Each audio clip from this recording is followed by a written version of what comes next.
Hamilton Hume. Hamilton Hume, June 19, 1797, April 19, 1873, was an early explorer of the present-day Australian states of New South Wales and Victoria.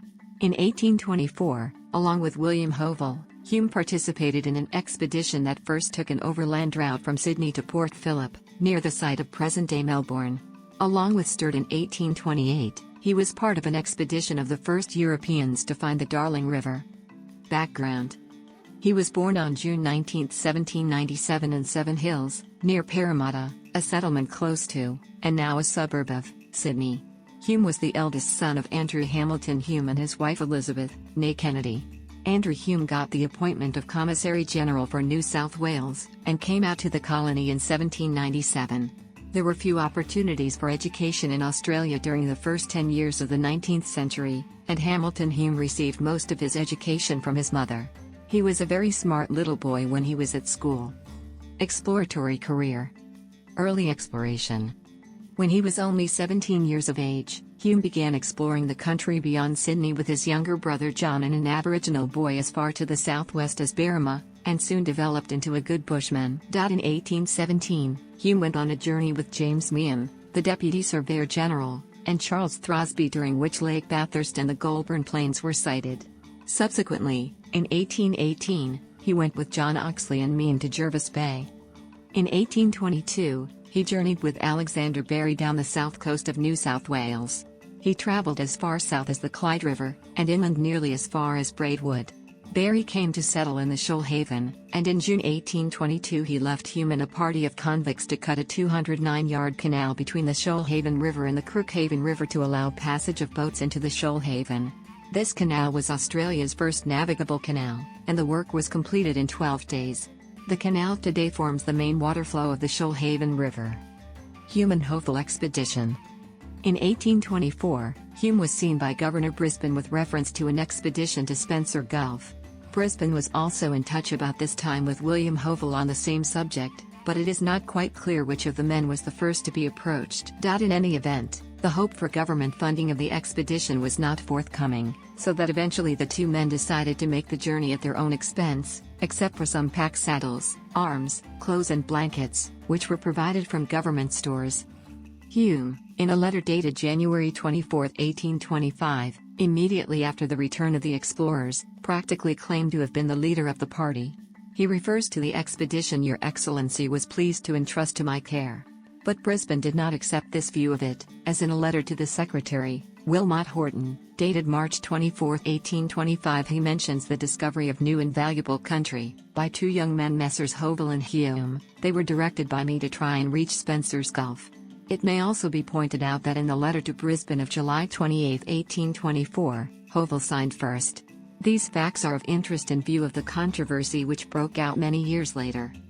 Each of the explorers brought 3 assigned servants with him, and between them they had 5 bullocks, 3 horses and 2 carts. Nearly the whole of the journey was through heavy mountain country, and there were several rivers to be crossed. The courage, resource and bushmanship of Hume were important factors in surmounting their many difficulties, and after a journey of 11 weeks they came to Corio Bay near the present site of Geelong. Here, possibly through faulty instruments, Hovell made a mistake of 1 degree longitude in his observation, and they believed that they were on the shore of Western Port. The return journey for some time was made on a course more to the west, the country was more level, and they were back at their starting point less than 5 weeks later. Their provisions were finished just before the end of the journey, and the whole party was very near exhaustion. Hume and Hovell each received grants of 1,200 acres, 4.9 square kilometers, of land, an inadequate reward for discoveries of great importance made by an expedition which, practically speaking, paid its own expenses. This expedition discovered the overland route between Sydney and Port Phillip, on whose shores Melbourne now stands. Exploration of the Darling River. In November 1828, Hume journeyed with Charles Sturt into western New South Wales, where they found the Darling River, the Murray River's longest tributary. Hume was able to communicate with some Aborigines they met early in their journey who consented to act as guides, and later, when the Aborigines left them, Sturt speaks with appreciation of Hume's ability in tracking their animals which had strayed. Being a drought year, it was a constant struggle to find water, and only good bushmanship saved the party. Sturt would have liked Hume to go with him on his second expedition, which started at the end of 1829, but he had a harvest to get in and was unable to make arrangements. Hume had finished his work as an explorer, and spent his remaining days as a successful pastoralist. Controversy with Hovell. In December 1853, an imperfect report of a speech Hovell had made at Geelong was the cause of a great deal of public ill-feeling between the two men. Hume had always regarded himself as the real leader of their joint expedition, and his indignation lost all bounds at the thought of Hovell minimizing his share in the work. Fuller reports of the speech show that this was not the case, but the vehemency of Hume and his friends at the time led to the work of Hovell being underrated for a long period.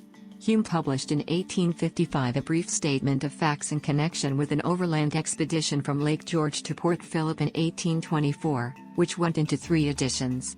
Hovell published 2 pamphlets reply to a brief statement of facts in connection with an overland expedition from Lake George to Port Phillip in 1824, and an answer to the preface to the second edition of Mr. Hamilton Hume's A Brief Statement of Facts. For a balanced discussion of the merits of the case, see paper by Professor Sir Ernest Scott in Journal and Proceedings of the Royal Australian Historical Society, Volume 7.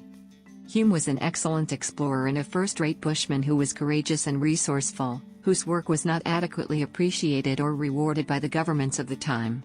In addition to his other talents, Hume acquired a substantial knowledge of some of the local Aboriginal people, was always able to avoid conflicts with him, and appears to have learned something of their speech. He has an established and well-deserved reputation as a great Australian explorer.